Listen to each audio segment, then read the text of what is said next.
تعالى في كلامه المجيد والفرقان الحميد. أعوذ بالله من الشيطان الرجيم. إن الله وملائكته يصلون على النبي يا أيها الذين آمنوا صلوا عليه وسلموا تسليما. اللهم صل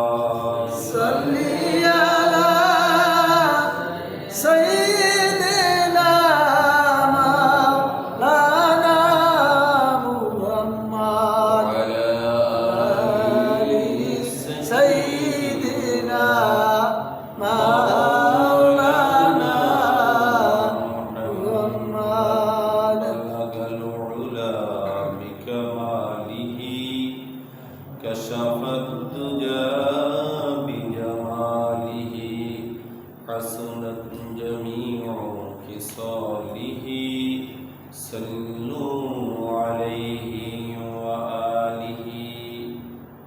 মুআজ্জাজ মুহতারাম, সামনে উপস্থিত সম্মানিত মুসল্লিয়ান ইকরাম, আসসালামু আলাইকুম ওয়া রাহমাতুল্লাহি ওয়া বারাকাতুহু। ওয়ালাইকুম আসসালাম। আল্লাহ সুবহানাহু ওয়া তাআলা তার শানে লাখো কোটি শুকর সুজুদ যে মহান মুআজ্জাজ আজকে জমাদিউল আউয়াল শুক্রবার দিন, এই মাসে আল্লাহ তাআলার মসজিদে এসে বসে রাসূলুল্লাহ সাল্লাল্লাহু আলাইহি ওয়াসাল্লাম তার শানে দুরূদ পাঠ কালামুল্লাহ শরীফ তেলাওয়াত ও শোনার তৌফিক দিলেন। শুকরিয়া তান বলি আলহামদুলিল্লাহ। কত মানুষ আজকেরও জানাজা হয়েছে, আবার কত মানুষের জানাজা জোহরের পরেও হবে না।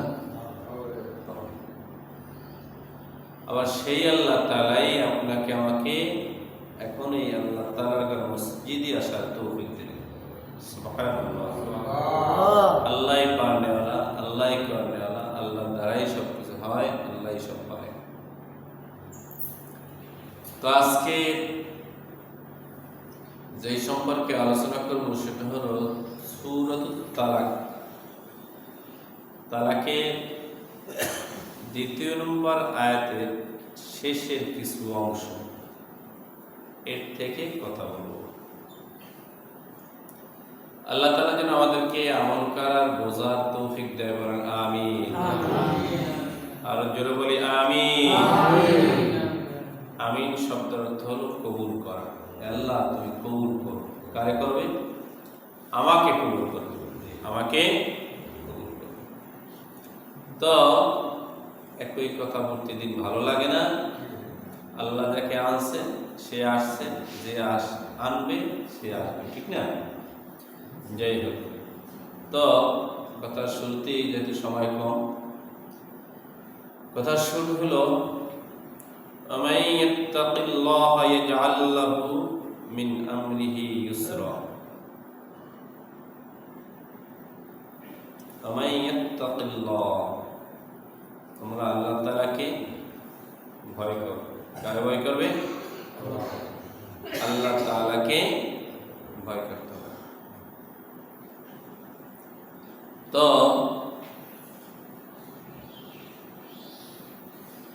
আল্লাহ তাআলাকে কেমন ভয় করবে এই সম্পর্কে আজকের আয়াতের কথা।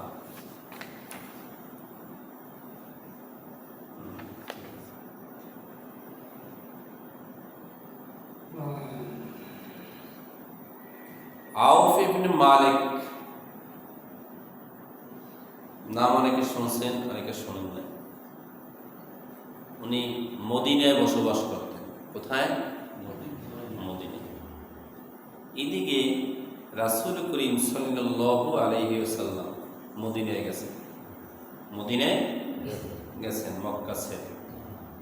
তো দেশ ছাড়লে যদি অন্য দেশে যায়, আরেক দেশের মানুষ তাকে কেউ আপন ভাবে, আবার কেউ ভাবে হালায় আসছে, তাইলে সে দুষ্কৃতিও হতে পারে, সন্দেহ থাকে, থাকে না? সন্দেহ থাকে। তো রাসূল করিম সাল্লাল্লাহু আলাইহি ওয়াসাল্লাম মদিনায় গেছেন। আউফ ইবনে মালিক তিনি শুনতে পাইছেন যে নবী মদিনায় আসছেন, নবী মদিনায় আসছেন। এক এক এলাকার এক এক গোত্রের এক একটা লোকের কিছু সংখ্যক লোক থাকে, ভক্ত থাকে, থাকে কিনা? কিছু ভক্ত থাকে। তো আউফ ইবনে মালিক তিনি বলতেছেন যে নবী আসছেন, চলো দেখতে যাই, চলো দেখতে যাই। অন্যরা লাড়া দেন।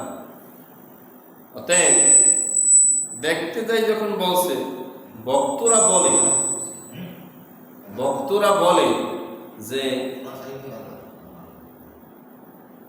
দেখতে যাবেন কেন? সে যে দেশ ছাড়তে যে লোকটা আসছে সে অবশ্যই দুষ্কৃতী, নাহলে নিজের দেশ, নিজের এলাকা, নিজেদের আত্মীয় স্বজন ছেড়ে আমাদের দেশে আসছে না, তাকে দেখতে যাওয়া যাবে না। এখন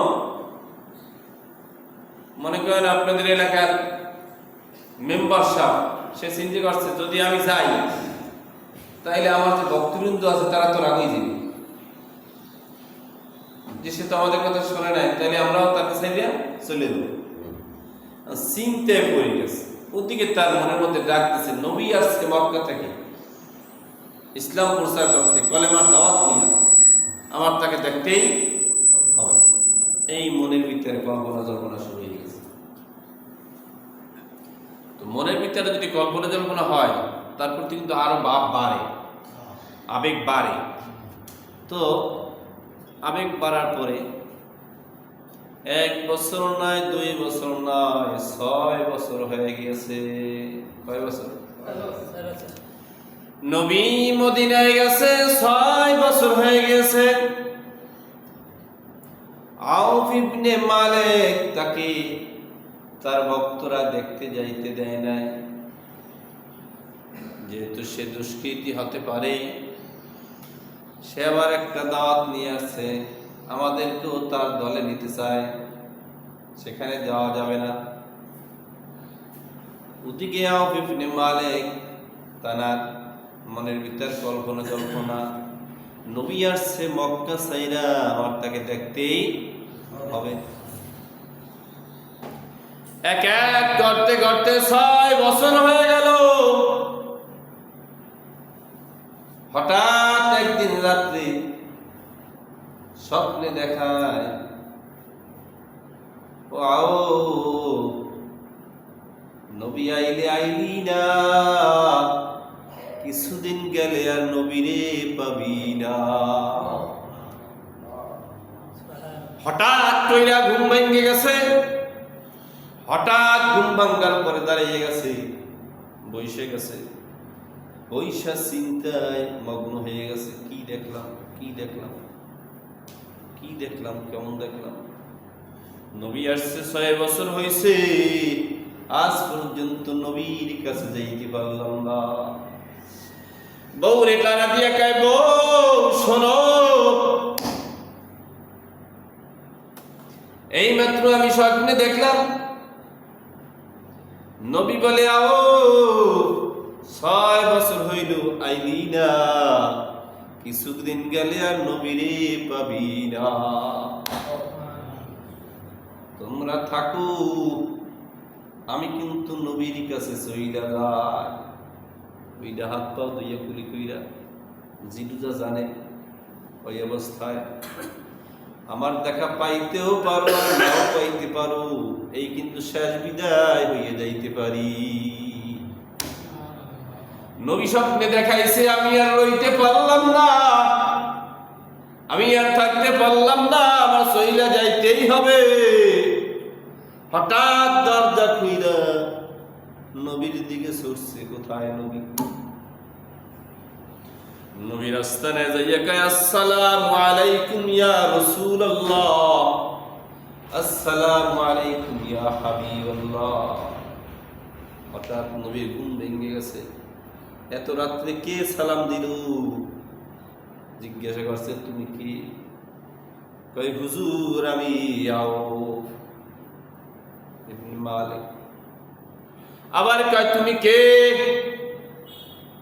কে হুজুর আমি আউফ। কয় তুমি আউফ। এই বলে হঠাৎ দরজা খুইলা দিয়েছে, সট্টাক কইরা দরজার শব্দ হয়ে গেছে। উঠেই দেখে আউফ, যে আউফকে আমি চিন্তা ভাবনা করছি সেই আউফ আমার দরজায় আছে। আর আউফ দেখা নবীজির দিকে এক ধ্যানে তাকাইয়া রইছে। আল্লাহর রাসূল বলে আউফ বসো বসো বসো। কয় হুজুর না না না, আমি একটু মন প্রাণ ভইরা আপনাকে দেখালো। সুবহানাল্লাহ। হুজুর আমি বুঝতে পাই নাই এমন সুন্দর নূরে নূরান্বিত চমকিত নূর আমি আজকের 6 বছর ধরে আপনার কাছে আসব, আমার ভক্তবৃন্দরা আপনার কাছে আসতে দেয় না। হুজুর আমি অন্যায় করেছি, অপরাধ করেছি, বুঝি নাই, আমাকে মাফ করিয়া দিয়া সাথে সাথে কলেমা পড়াইয়া দাও। আশহাদু আল্লা ইলাহা ইল্লাল্লাহ ওয়া আশহাদু আন্না মুহাম্মাদান আবদুহু ওয়া রাসূলুহু। সুবহানাল্লাহ। কলেমা পড়া তারপরে বসার পরে আমি তো কলেমা পড়লাম, আমার তো আর ভক্তবিন্দু আছে, আমার একটা সালেম কইরা একটা ছেলে আছে, আমার একজন বউ আছে, আমি কি উপায় করব?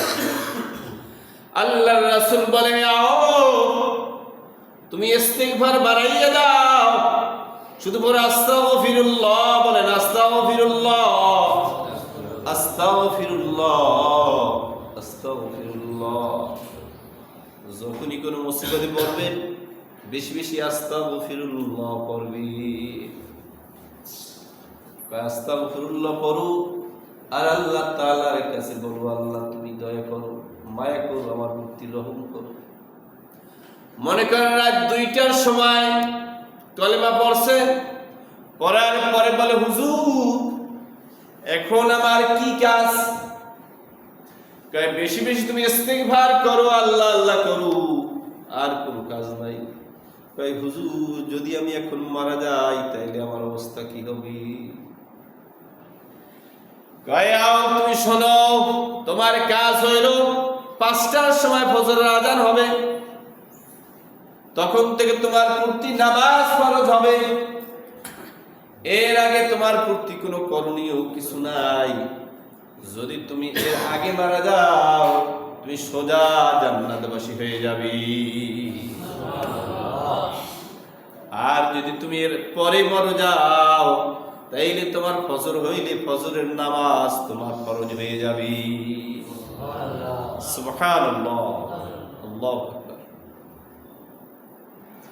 ফজর হয়ে গেছে, ফজরের নামাজ আদায় করছেন, আদায় কইরা বলে হুজুর আমার বাড়িতে আমার বউ রইছে, আমার ছেলে রইছে, আমি যদি যাই আমার ভক্তরা আমাকে আটকাইয়ে ফেলাবে, এখন কি করতে পারি? কয় তুমি যাও দিনের দাওয়াত নিয়ে তোমার স্ত্রীর কাছে যাও। সুবহানাল্লাহ। দিনের দাওয়াত নিয়ে আউফ বাড়িতে গেছে, বাড়ি যাইয়া ভাই প্রাণের বউ শোনো, আমি তো আল্লাহর নবীর কাছে গেছি, কলেমা পড়ে নিছি, ইসলাম গ্রহণ করছি, তোমরা কি করবা? কয় আপনি দেরি করছেন, আমরা দেরি করতে পারলাম না। চলো চলো নিয়ে চলো, নবীর দরবারে চলো, আমরা এখনই যাইয়া সাথে সাথে কলেমা পড়া মুসলমান হয়ে যাব। সুবহানাল্লাহ।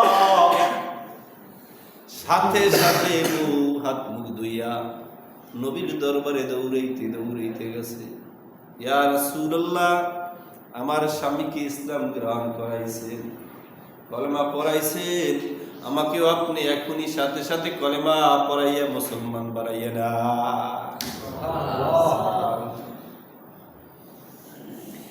এরপরে যখন আবার বাড়ি গেছে, পাকে একটু কথা রয়ে গেছে। বাড়ি যাওয়ার পরে যখন ভক্তদের কাছে বলছে আমি ইসলাম গ্রহণ করছি, তারা বলছে স্যার, আমাদের রাইকে ইসলাম গ্রহণ করছেন, এটা অন্যায় করেছেন কিনা? কয় অন্যায় করেছি। ভুল করছেন কিনা? কয় ভুল করছি। কি ভুল করছেন? কয় ভুল করছি একটাই, এতদিন 6 বছর পর্যন্ত আল্লাহর নবী মদিনায় গেছে, আর 6 বছর পরে কেন গেলাম? আরো 6 বছর আগে যাওয়া লাগবে। ভক্তরা মনে করছে বলবে এই কথা আমার অন্যায় হয়েছে, আমার ভুল হয়েছে, আমি কলেমা পড়ছি আর পড়বো না। এখন বললাম কি বলছে? আমরা তো ভাবছি এইটা বলবো, আপনি এটা বললেন কেন? আমি তো করছি, আমার সন্তান যারা আছে তাদেরকেও ইসলাম গ্রহণ করাইব। ভক্তরা গেছে স্ত্রীর কাছে, আওফের বউর কাছে গেছে, আপনাকে আমরা নেত্রী বানাইব, আপনার কথায় আমরা চলবো, আপনার কথা উঠবো। আপনার স্বামী যে অন্যায় করেছে, এই অন্যার বিচার আপনাকে দিয়ে করাইব। এই সময় বউ কয়, আমার স্বামী এতদিন পর্যন্ত আমাকে লালন পালন করছে, খাওয়াইছে, লওয়াইছে, ঘরে রইছি, আজকে আমাকে দিয়ে তোমার আমার স্বামীর বিচার করাবা, সেটা চলবে না, চলবে না। চলো চলো চলো নবীর দরবারে চলো, আমি এখনই যাইয়া নবীর দরবারে আমি এখনই কলেমা শাহাদাত পড়ে নেব। এখন চিন্তা করলো, নবীর দরবারে জারি আটকায়, সে নবীর দরবারে যায়। এরপরে আউফ ইবনে সালেম, এরপরে তার সন্তান যে সালেম ছিল, সেই জমানায় মোবাইল ছিল না, তিনি বেড়াইতে গেছে তার মামা বাড়ি। ভক্তরা তার নেতারেও হারাইছে, নেত্রীকেও হারাইছে, দুইজনকে হারাইছে। চিন্তা করে তার তো ছেলে রইছে, ছেলের কাছে গেছে, ছেলে গেছে মামা বাড়ি। ছেলের কাছে যাইয়া তিনি নালিশ দিতেছে, তোমার বাবা তোমার মা ইসলাম গ্রহণ করছে, তুমি কি জানো? কয় না, জানি না। তোমাকে আমরা নেতা বানাইয়া দেব, আমাদের নেতা হইয়া থাকবা, কিন্তু তোমার বাবারে আর মায়ের মনের মতো বুঝাইয়া দেব। সালেম চিন্তা করলো, এত বড় কথা, আমাকে নেতা বানাইয়া আমার মায়ের আর বাবারে বুঝাইবে, এত বড় কথা তোমরা বলছো, চলবে না, চলবে না, চলবে না। হঠাৎ করে ঘরের সিটকেনি কইরা ঘর থেকে নেমে বের হয়ে গেছে। কোথায় আল্লাহর নবী? আমি যাই, আমিও ইসলাম গ্রহণ করব। দৌড়াইতে গেছে, ইয়া রাসূলুল্লাহ, আসসালামু আলাইকুম ইয়া হাবিবাল্লাহ, আপনি কি আমার আব্বা আউফকে কি ইসলাম গ্রহণ করছে? কয় হয়। কয় আমার মা, তিনি কি ইসলাম গ্রহণ করছে? কয় হয়। কয় তাইলে আর দেরি নাই, আমাকে কেন ইসলাম গ্রহণ করান না? সাথে সাথে আল্লাহর নবীর হাতে হাত মিলিয়ে বলছে, আশহাদু আল্লা ইলাহা ইল্লাল্লাহু ওয়া আশহাদু আন্না মুহাম্মাদান আবদুহু ওয়া রাসূলুহু। সুবহানাল্লাহ। ইসলাম গ্রহণ করলো। ইসলাম গ্রহণ করার পরে ঘরের মধ্যে বাপ ছেলে বউ তিনজন ইসলাম গ্রহণ করছে। এখন চিন্তা করলো বিকালে কিছু বাজারের প্রয়োজন। হুজুরের কাছে বলছে, হুজুর আমাদেরকে যদি পায় ওরা গুম করবে, অপহরণ করবে, কি করতে পারি? কয় বেশি বেশি আস্তাগফিরুল্লাহ পড়ো আর আল্লাহ তাআলার কাছে বলো, আল্লাহ তাআলা ব্যবস্থা করবে। বিকেল বেলা হইছে, মনে করেন আয়রন বাজারের মতো বাজার আছে, লেউনিয়া বাজারের মতো বাজার আছে। ছেলেরে সালিমরে পাঠাইছে, যাও চাউল ডাল তেল নুন মরিচ মাছ মাংস নিয়ে আসো। গেছে, যাবার পরে আসরের সময় গেছে, রাত্র 2টা বাজে, এখন পর্যন্ত সন্তানের কোনো খবর নাই। আবার দৌড়াইতে দৌড়াইতে গেছে, হুজুর আমি যে বলছিলাম ওরা অপহরণ করবে, ওরা গম করবে, আমার সন্তান সালেম আর ফিরে আসলো না। বলতেছেন চিন্তা কইরো না, যাও যাও যাও তাহাজ্জুদের নামাজে দাঁড়াইয়ে যাও, সুবহে সাদেক হওয়ার আগে ভাত খাইয়া রোজা রাখো আর আল্লাহ তাআলার কাছে কান্নাকাটি করো।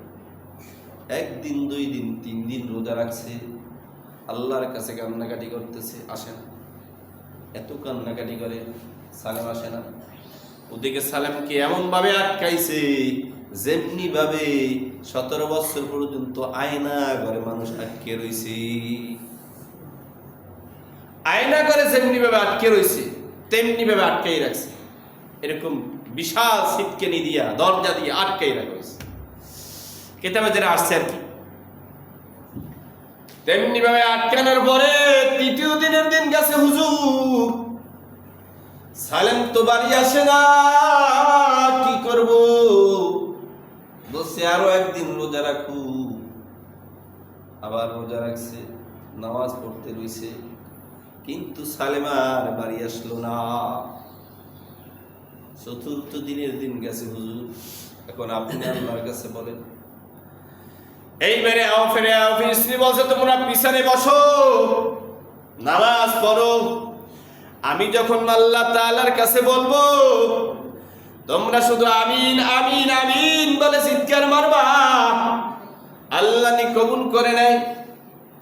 এইবারে আল্লাহ তাআলার কাছে আল্লাহর রাসূল হাত উঠাই বলে, আল্লাহ সালেম কোনো অন্যায় করে নাই, অপরাধ করে নাই, শুধু একটাই অপরাধ করছি, সেইটা হইল তোমার কলেমা পড়ে মুসলমান হয়ে গেছি।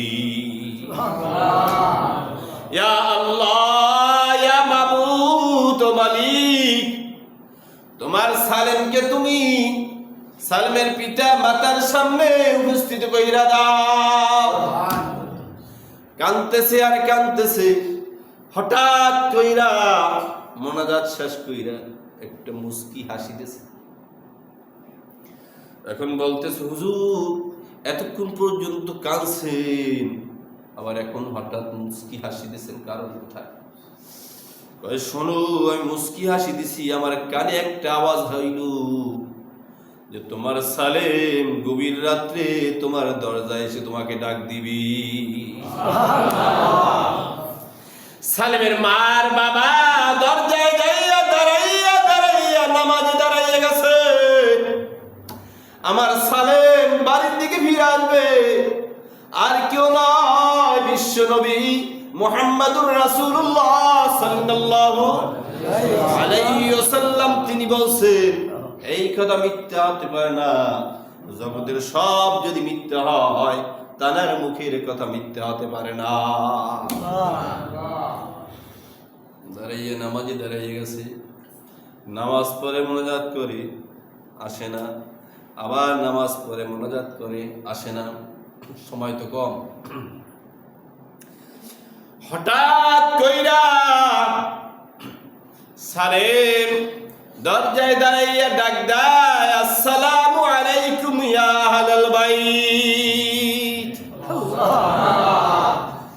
হঠাৎ সালাম পাইয়া গেট খুইলা দেখে সালেম দরজায় দাঁড়ানো, দেখা জোরে দইরা ওয়াও কুইরা কান্না, বাবা তুমি কোথায় গেছো, কোথায় ছিলা, কোথায় গেছো?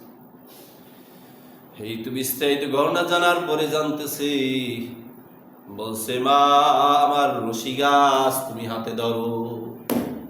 কয় বাবা কিসের রশি? কয় ধরো এই রশি, এই রশির সঙ্গে 100 উট বাঁধা আছে। জোরে বলেন সুবহানাল্লাহ। মানুষ যখন অপহরণ হয়, আটকা পড়ে, তাকে লক্ষ লক্ষ টাকা দিয়ে ছাড়াইয়া না লাগে? লক্ষ লক্ষ টাকা বলে অমুক জায়গায় রাইখে যাও, তোমার সন্তান ফেরত পাবা, তোমার সন্তান ফেরত পাবা। কিন্তু কেমন অবস্থা হইল, অপহরণ হইল, বাড়িতেও আইলো, আর 100 ইট উট বাড়ির মধ্যে নিয়ে আসলো। আল্লাহ কেমন পারে। এইবারে সালামকে বলছে, ও সালাম তুমি কেমন কইরা বাড়িতে ফিরে আসলা? রাত্র যখন সন্ধ্যার পর থেকে গভীর হইতে লাগলো, মদিনার বুকে এমন ঘূর্ণিঝড় শুরু হয়ে গেছে, আর এমন আওয়াজ শুরু হয়ে গেছে, আকাশে গর্জনি, কোনো মানুষ আর বাইরে রইতে পারে নাই। আল্লাহ তাআলার খেলা, এমন ঘূর্ণিঝড় হয়েছে, বালি আর বালি, যে জায়গা দাঁড়াইছে সেই জায়গায় বালি, যে জায়গায় বসছে সেই জায়গায় বালি, খালি ঘূর্ণিঝড় আর ঘূর্ণিঝড়, কোনো মানুষ কোথাও আর বসতে পারে না, সব যার যে স্থানে চলে গেছে। এই দিকে আল্লাহ তাআলা সালামকে বলে, সালাম তুমি দরজায় শুধু লাড়া দাও, আর খটখট করে সমস্ত দরজা খুইলা যাবে।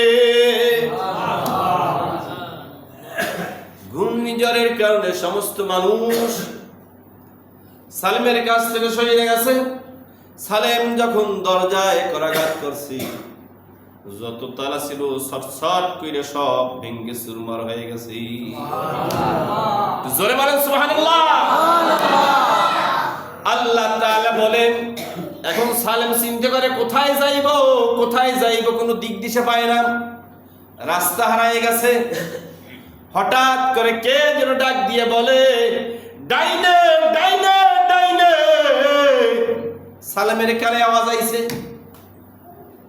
আল্লাহ তাআলা জিবরাইল আমিন দিয়া আওয়াজ দিয়ে দিয়েছে, ডাইনে ডাইনে ডাইনে। ডাইনের দিক যাইতেছে। কিছু দূর যাইয়ে দেখি শতে শতে 100 উট বাঁধা। বাঁধার পরে দেখে চিন্তা করলে, কার উট ছুটি আইছে, কারটা কোথায় আইছে, কি করব? আল্লাহ তাআলা ডাক দিয়ে বলে, ও সালিম, এ আর কার উট নয়, তোমাকে আমি আল্লাহ তাআলাই দিয়েছি। জোরে বল সুবহানাল্লাহ।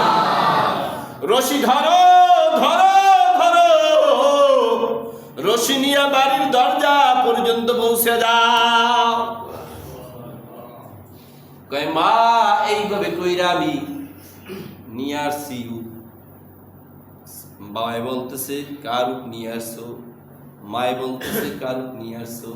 তাই আমার সন্দেহ হয়, চলো চলো চলো নবীর দরবারে চলো, নবী যদি বলেন তাইলে ভাববো আমাদের। সুবহানাল্লাহ। আল্লাহর নবীদের কাছে কাছে, ইয়া রাসূলুল্লাহ, ইয়া হাবিবাল্লাহ। সালেম আসছে, বিশাল ইতিহাস। এইভাবে শর্ট করে নিলাম। সালেম আসছে, সালেমকে জিজ্ঞাসা করছে, কি অবস্থা, কোন অবস্থা, কোথায় রইলা, কোথায় রইছো? সব বলছে।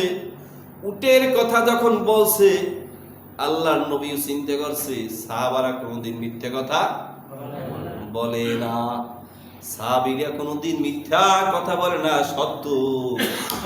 তবে যদি সত্যই হয়, আমি একটু আল্লাহ তাআলার কাছে জিজ্ঞাসা কইরা দেখি। সুবহানাল্লাহ। হাত উঠাইয়া বলে, আল্লাহ, এই সালেম যে 100 উট নিয়ে আসছে, উট কোথা থেকে আসলো? সাথে সাথে জিবরাইল আলাইহিস সালাতু ওয়াস সালাম এসে বলে, ইয়া রাসূলুল্লাহ, ইয়া হাবিবাল্লাহ। তখন সূরাতুত তালাকে দ্বিতীয় নম্বর আয়াতের শেষ অংশ নাজিল হয়েছে, ইয়া আল্লাহ, মানুষ তো অপহরণ হইলে দুনিয়ায় টাকা দিয়ে আনা লাগে। এই যে আমার প্রতি আমার প্রতি যে ভয় করছে, আমাকে যে মানছে, আমার প্রতি যে তার তাকওয়া ছিল, ভয় ছিল, অনুভূতি ছিল, এর জন্য খুশি হইয়া আমি আল্লাহ তাআলা তাকে 100 উট দান করে দিলাম। আর জোরে বলেন সুবহানাল্লাহ। 100 উট যখন পাইছে, পাওয়ার পরে বলেন তাহলে এখন কি করা যায়? তোমার আব্বা আম্মাকে দাও 50টা, আর আমি নবীকে 50টা দিয়ে দাও। বলেন সুবহানাল্লাহ। আরো বিশাল ইতিহাস আছে। অতএব শেষ কথা যেটা আর শুরু যেটা, সেটা হইল আল্লাহ তাআলাকে ভয় করলে কি হবে? আল্লাহ তাআলাই তার হেফাজতের মালিক হয়ে যাবে, আল্লাহ তাআলাই তাকে দেখবে। অতএব এর আগে পিছিয়ে আরো ঘটনা রয়েছে। আল্লাহ তাআলা আমাদের সকলকে যেন এরকম আল্লাহ তাআলার প্রতি ভরসা করার তৌফিক দেয়, বলেন আমিন। আখিরি দাওয়ানা আলহামদুলিল্লাহি রাব্বিল আলামিন। আসসালামু আলাইকুম ওয়া রাহমাতুল্লাহি ওয়া বারাকাতুহু। খতমে জালালি সম্পর্কে কিছু কথা ছিল আমার, দোয়া ইউনুসের ব্যাপারে, তা আজকের হবে না, আল্লাহ যদি বাঁচায় আগামী নেবেন। আমিন।